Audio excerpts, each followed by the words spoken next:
Yan, ito guys ang aking mga ginagawa pag weekend yan. Magdilig ng mga halaman. Ayan guys, so ang dami ko mga halaman dyan.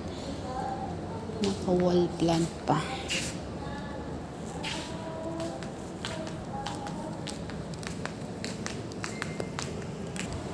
Ayan pa.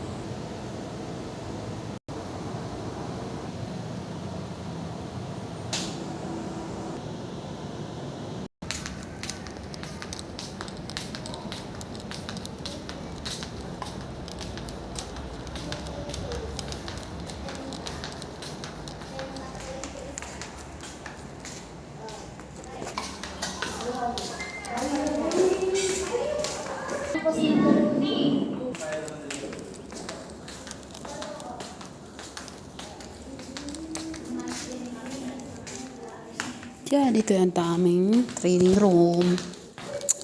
Tapos, ito ang aming storage. Ayan.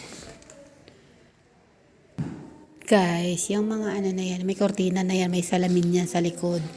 Kaya pwede mag-zumba, mag-trains dito ng ng mga sayaw. Okay dyan. May salamin kasi yan eh.